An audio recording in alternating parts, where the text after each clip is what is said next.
Marcia cierra el cuaderno de notas. Está pálida y temblorosa. Sin embargo, nada le es desconocido. Acaba de amanecer. Se lo dice el cielo a través del vidrio esmerilado. Una mañana azul y el baldear en el pasillo de su pequeño PH.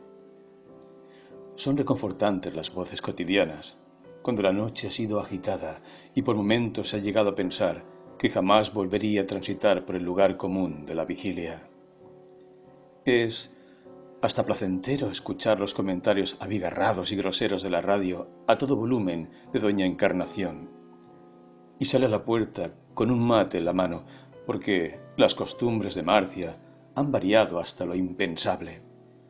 Como pasar del té de tilo al mate mañanero y salir efectivamente para decir buenos días, respirando el aire de la vida que le asegura que aún está en este mundo de evidencias. Y doña Encarnación, sin perder la oportunidad y viendo a su vecina más dispuesta que otras veces, se despacha con todo aquello que pueda surgir de su garganta hacia la lengua. No ahorra anécdotas ni comentarios. Desde el relato de sus parientes que viven en una casa de maravillas en La Coruña, porque el muchacho es muy trabajador, y de la sobrina que no la abandona y que vive por el centro, y hasta la llevó a España hace 9 años, después que falleciera su marido que, ¿por qué no decirlo?, era un santo, y que Dios lo tenga en su gloria.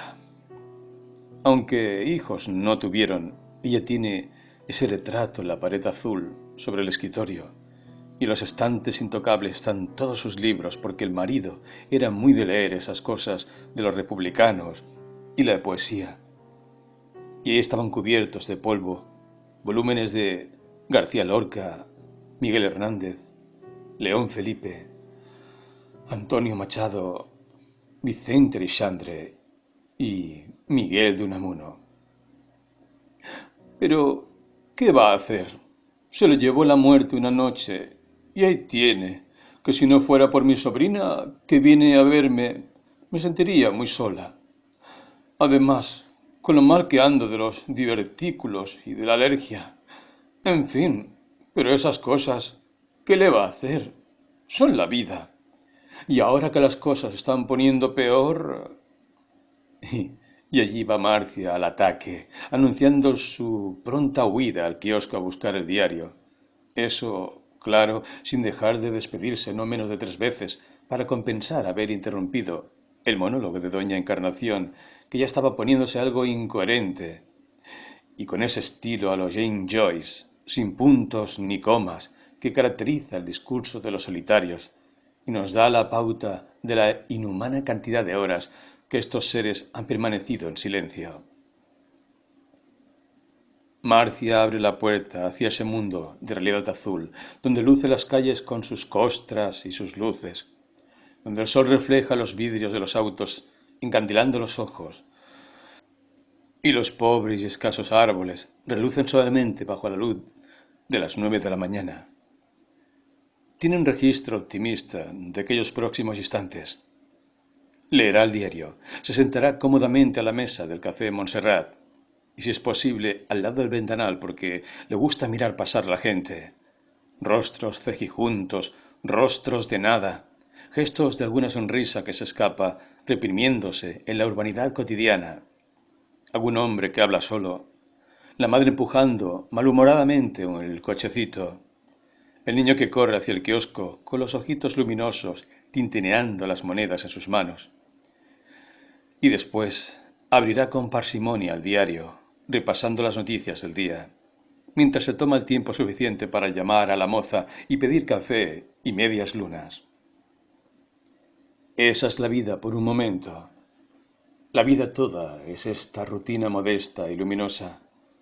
De no ser así, no podríamos sobrevivir a nuestras noches, ni rescatar la escurridiza identidad con que nos hacemos propietarios de nuestros actos en un devenir que se sugiere levemente semejante a lo largo de los días. Volví a recordar aquellas palabras del poeta. Soy del tamaño de lo que veo. Ahora podía decir, aunque no más fuera por un segundo, que aquellas palabras también a ella le ensanchaban los pulmones. Azul y mañana se enhebraban en su mirar, como un conducto que llevaba un poco de sosiego a su vida solitaria y rodeada de fantasmas. Ya volverían aquellos de los que momentáneamente había logrado desprenderse. Ya volvería sobre las notas de Ana sin la más mínima piedad sobre sí misma.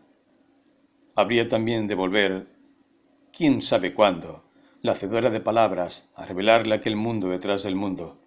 Y también habría un momento en el que lo que debía serle revelado inevitablemente le sería revelado. Y esto Marcia sabía que ocurriría a no más de unas horas entre aquella mañana luminosa y la noche próxima siguiente. Marcia miraba con insistencia el rectángulo azul entre los edificios. Quería perderse en una sin memoria, no recordar nada, ser como una criatura leve de recuerdo a la que le han regalado el primer globo de su vida y se impregna de una transparencia tornasolada, apenas coloreada por la esfera que flota. Es un sol rojo, azul, amarillo, que le da su mano de hilo, que le han atado suavemente a la muñeca. ¿Y por qué no? Volver la vista hacia aquel árbol que reverdece y quedarse unida a su contemplación con la eternidad a la que nos conduce la emoción de un estado absoluto, es decir, sin sujeción alguna con lo que nos rodea, solo una mujer contemplando un árbol por los siglos de los siglos. Tampoco parecen estas cosas a la vista de los menos sufrientes. Y sin embargo, quien ha pasado por los desbordes del pánico, aquel que ha visto rota la noche en un sobresalto que abre los ojos espantados frente a la contemplación de su existencia, se refugia en pueriles consuelos, como lo harían los peregrinos en los templos o los sedientos en los inicios de los oasis. Si ella recordaba, era porque alguien recordaba su historia. Se preguntaba si no sería la hacedora de palabras. Ella, la pequeña Marcia, también había sido una niña, pero no una niña asustada, una pequeña Alicia que espía los perversos juegos adultos detrás de las cerraduras. Ella alguna vez fue una niña de mirada centelleante, azul como la de aquel día, y, aunque casi nada recordaba de esos tiempos, piezas sueltas de la memoria le impregnaban de dulzura, suavidad de raso, aromas de azahar o algo semejante, un tabaco grave que no venía de ningún sitio, el arabesco de una baldosa, una sed saciada por el agua fresca de algún jarrón de vidrio. Todas esas irrepetibles piezas de su primera memoria era lo que aquella mañana la sostenía en la vida. ¿Volvería alguna vez a reconstruir el mapa de aquel territorio perdido? ¿Sería posible que, después de tanto peregrinar por un mundo que al fin y al cabo ahora se le antojaba ajeno, pudiera volver por los umbrales de su historia al inicio de sus primeras impresiones? Había algo más en este mundo que aquel fluir de las cosas que invaden al ser y lo van convirtiendo en el fluir manso de sus tan innominables como profundas entidades. ¿Qué importa entonces existir cuando se fluctúa en el río de las impresiones, cuando cada estado es el ser mismo? Y eso que después olvida el alma en el leteo de la duda y en la búsqueda del orden, eso es el último de los sueños humanos, la del absoluto. Desujeción temporal, esa tan mentada eternidad del alma. Siempre le había asombrado de qué manera el vano vivir de los otros escondía su inconsistencia en los códigos de la vida moderna. ¿Habría una verdadera inconsistencia del pensamiento o, y esto solo ahora Marcia comenzaba a entenderlo, podría ser que la intuición de ser sombra y no individuo, espectador y no actor, estuviera siempre a merced de un orden inexplicable, tal vez porque la única ley a la que respondía era la de la inercia de impulsos ahora desaparecidos? Tal vez esta desgarradora seguridad de estar de cuerpo y alma ausente en la vida, donde se supone que los acontecimientos de la realidad se producen, los había vuelto semejantes a su sino y acondicionaron, uno por uno, los reflejos de su alma a un mundo cuyas leyes no podrían quebrantarse ni conocerse nunca. Qué poco había comprendido de la vida, mirando por la ventana de su soberbia al mundo. ¿Y cómo habría de ensombrecerse el día cuando volviera a su casa después de aquel espejismo de mañana luminosa, sabiendo que ha saltado de soledad en soledad? Ojalá, y a pesar de todo, la distrajera doña Encarnación en el pasillo. Sabía que comprendía a la anciana mucho más de lo que hubiera querido. La veía caminar por el pasillo del edificio de punta a punta, encorvada, con las manos a la espalda, y luego quedarse quieta, mirando hacia adentro algún recuerdo a veces brumoso, y otros, especialmente los domingos, más punzantes.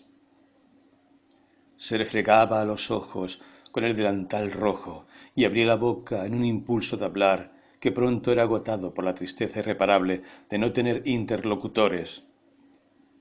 A veces, sin embargo, si no había vecinos a la vista en esos días en que sólo quedaban Marcia y la anciana en el viejo edificio, doña Encarnación se atrevía y con su parla característica le hablaba haciendo teatrales ademanes.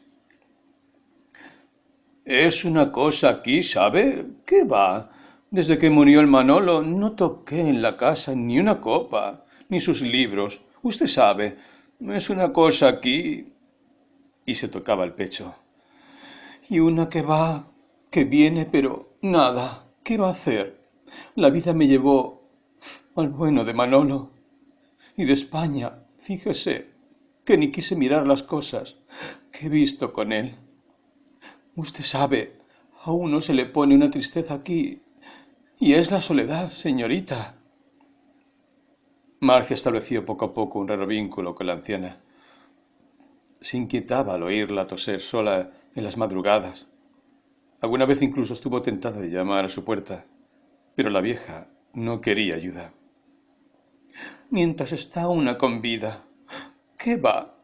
Yo me cocino mi pollo y pongo la ropa en el piletón. Ayer compré zapatillos en el mercado de la vuelta. Salí con el changuito, aunque me siento insegura en la calle. Para pasear prefiero caminar por el pasillo. Hace bien a la circulación y una mata el tiempo. Marcia sonría, tratando de hacerle notar su adhesión. Tal vez la anciana comprendiera más de lo que hacía saber. Su vida era un secreto entre La Coruña y los años de inmigrante, guerras y sufrimientos que había padecido, de los que no quería hablar con nadie. Pero se notaba a las claras, tras de sus ojos hundidos, la densidad de una vida que ha atravesado un siglo sangriento, impiadoso, un siglo sin memoria, que ha abandonado a sus hijos a la deriva de sus devaneos políticos, sus traicionadas utopías, sus masacres y su indiferencia creciente.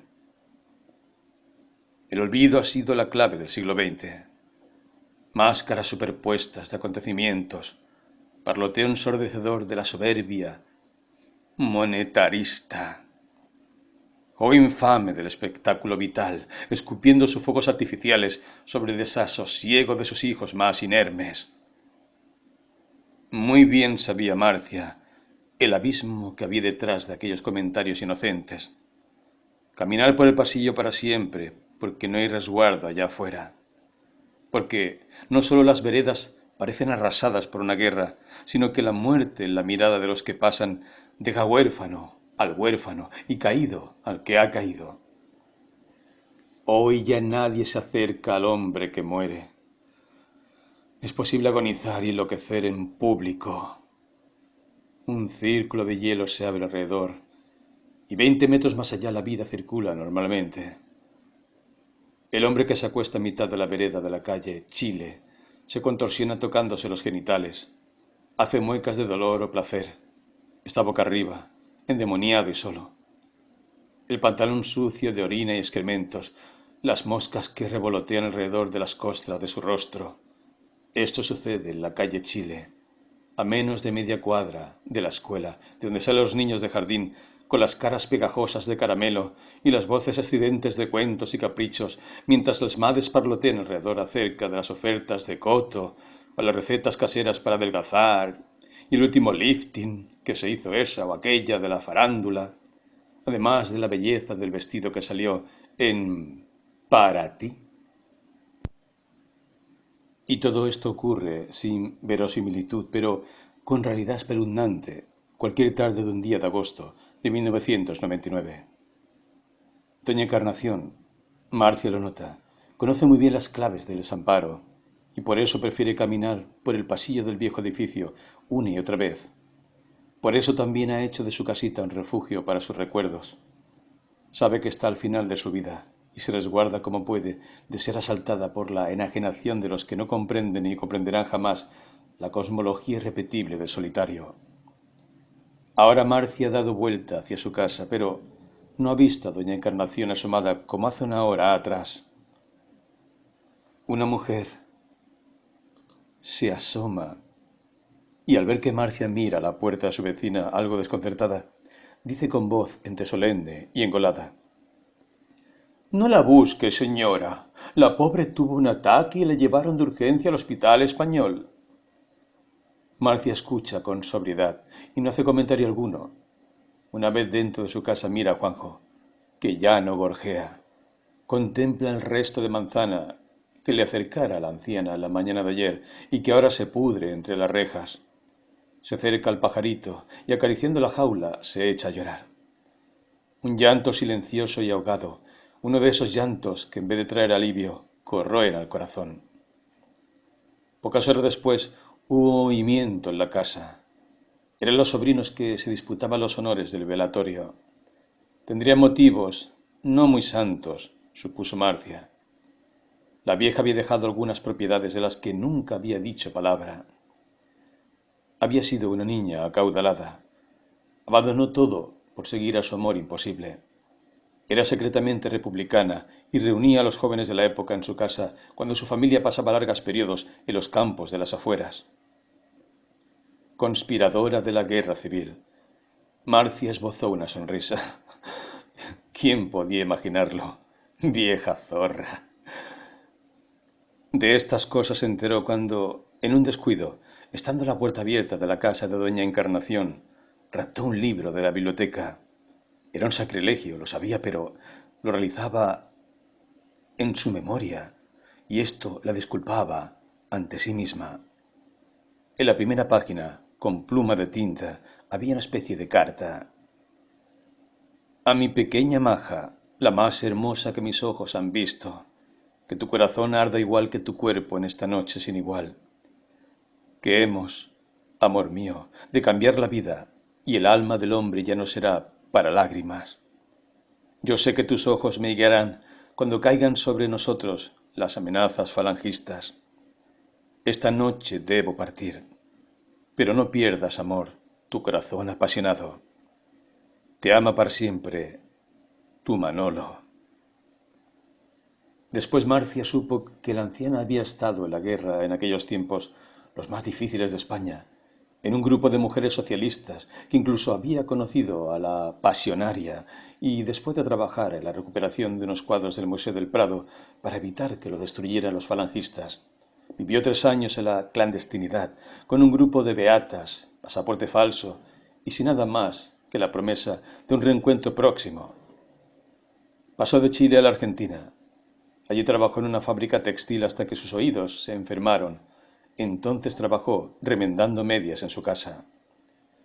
Manolo pasó varios años en prisión y pudo salir gracias a gestiones que los amigos de los republicanos hicieron desde América Latina.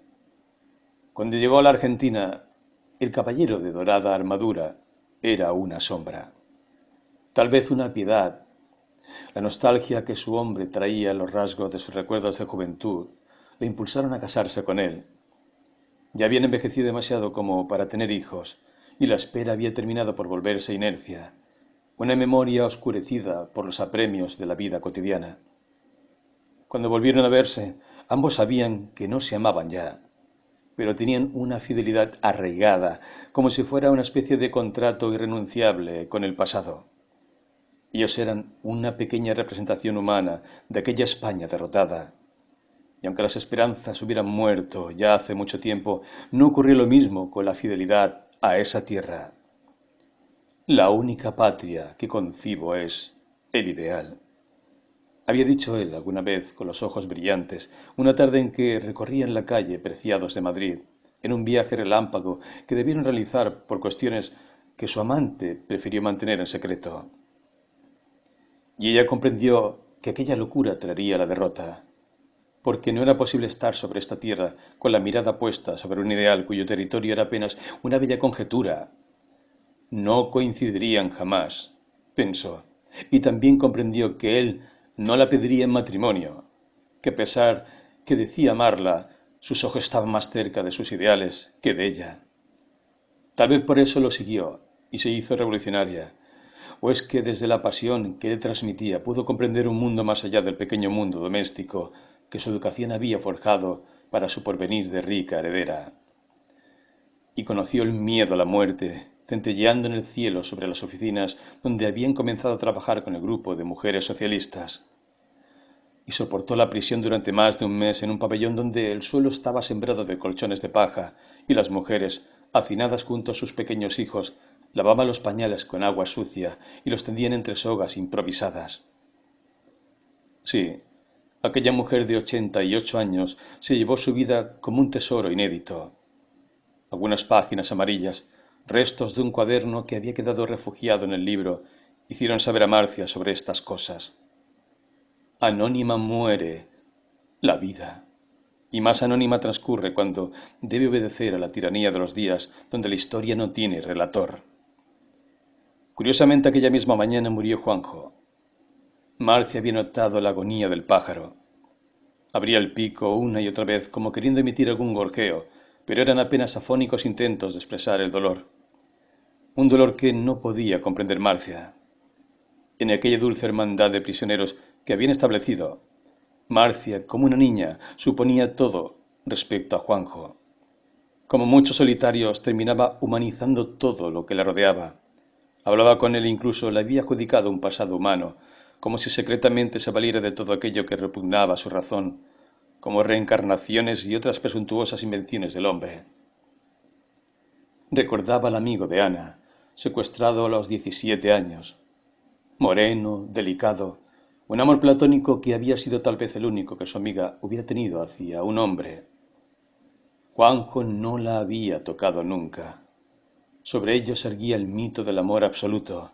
Solo unían sus manos en una danza sin fin.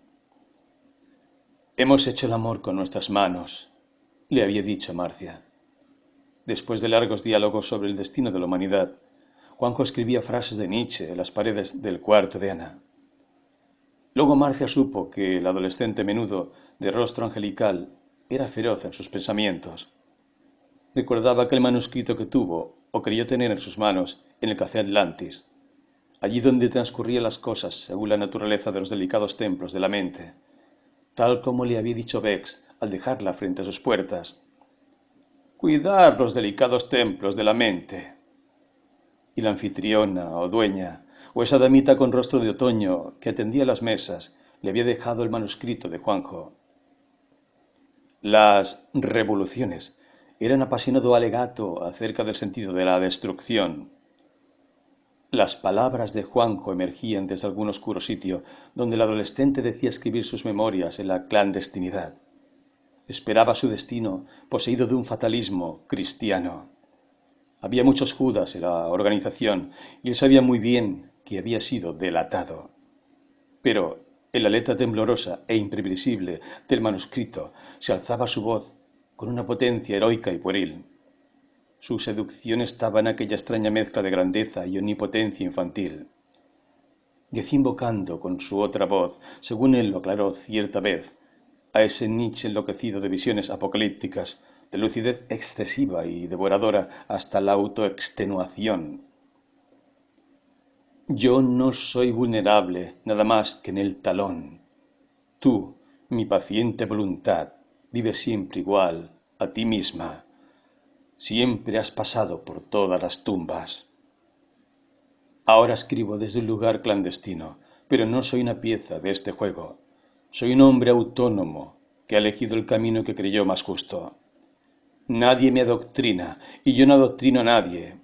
Tomo de cada cosa su porción de verdad y sé que, aunque tenga 17 años, mi alma tiene miles. Toda la historia del mundo me corresponde y ha llegado la hora de destruir. Nada podría nacer nuevo en un mundo de injusticia, donde todas las relaciones que el hombre tiene son hipócritas y crueles. Mi padre creía que podría disuadir al enemigo con protestas, con reclamos, pero este es el gran error de sociedades como la nuestra. Al enemigo no se lo convence, se lo destruye. Lo que deba morir tendrá que morir. Lo que deba vivir tendrá que vivir. El hombre superior es aquel que no necesita de los muñecos ni de los idiotas para sentirse superior. Ser superior sin relacionarse con nada. Ahora que la fiebre había pasado, Marcia sentía latir aquellas palabras como un corazón exagerado, bajo el propósito de hacer al hombre nuevo. Tánatos golpeaba con fuerza el pecho lleno de furia y daba rienda suelta a la increíble soberbia de morir como quien cumple una misión, como quien da su vida en clave para que la historia la descifre. Marcia sonríe con tristeza. Morir como si eso tuviera importancia. Nosotros los héroes. Cuadro 5. La consigna era proletarizarse. Teníamos un caudal inagotable de consignas. En realidad, caer bajo sospecha de la burguesía era como estar endemoniado para la Santa Inquisición. Aquejados por la culpa infinita de no hacer pipí en una letrina o dormir con la boca abierta a la gotera de un techo de chapa y cartón, nos aquejaba el mal de la culpa. Las herinas de la culpa nos perseguían como las moscas a los asesinos de Agamenón. Veíamos al mundo como una gran cloaca burguesa que había que destruir con estrategias y tácticas de las que no teníamos demasiado conocimiento, pero refulgían estas palabras en nuestros discursos clandestinos como joyas de un valor imponderable para el resto del mundo. Claro que no éramos los únicos. Una trama compleja se desarrollaba a nuestro alrededor. Nuestro valor estaba en el anonimato. Extraña paradoja. El chiche, la negra, el Tony, Luli, el gringo. Eso éramos nosotros, incógnitos y mordaces, pero imprescindibles. Teníamos la misión de concientizar a las masas. Nuestro corazón latía con fuerza en los piqueteos o en aquellas noches de pintadas. El olor del peligro fascinaba nuestros sentidos. Si la Utah estaba cerca, nuestra heroicidad rompía los 451 grados Fahrenheit. Los dioses del temor no nos acechaban entonces. Militábamos a cara descubierta. La ley del desaliño y el amor libre eran las consignas de las chicas. Los muchachos mantenían su casquito patriarcal intacto.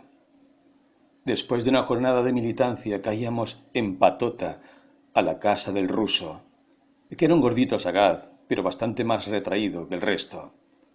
Parecía siempre estar en otra parte. Sin embargo, no abría la boca, si no era por alguna razón muy específica. En realidad meditaba más de la cuenta. A veces llegué a pensar que no era de los nuestros, idea a la que me llevaron algunos comentarios chismosos de la negra y otras alusiones paranoicas del gringo. ¿Sobre qué ideales templábamos nuestros corazones? La revolución y los párrafos del macho, leídos al descuido, mientras la negra se había ido subrepticiamente a fifar con Tony en la bañadera y el gringo festejaba las palabras del dominguero con un par de sifonazos que descargaba sobre el ruso, diciéndole que si no se abrían las quilmes de la heladera, lo declaraban un conspirador sin más vueltas. Recuerdo a cada uno como si mi cabeza los hubiera fotografiado. Hoy no queda ninguno con vida salvo yo, que, en realidad, no estaba con ellos de una manera estricta, sino más bien como una aliada momentánea, peregrina de un partido a otro. Mi furia no hallaba consuelo, ni mis ideales se aliviaban de su soledad, pero no podía sentir el frío del aislamiento cuando, en aquel frívolo paisaje que relato, se jugaban vidas reales, y había también pasiones innegables desarrollando su poética lucha en un ring de cuarta categoría. A Tony le gustaba alardear con los chumbos, contra la opinión del ruso, había decidido que había que dejarlos entre los colchones de las camas por cualquier eventualidad. Había que estar armado, loco, y fogueábase el caballerito llevando el chumbo debajo de la camisa.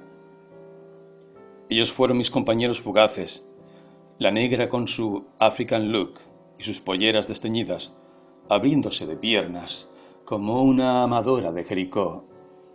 El gringo bellísimo, admirado por todos, un Guevara rubio que miraba siempre con altanería y parecía guardar un especial vínculo con los de arriba.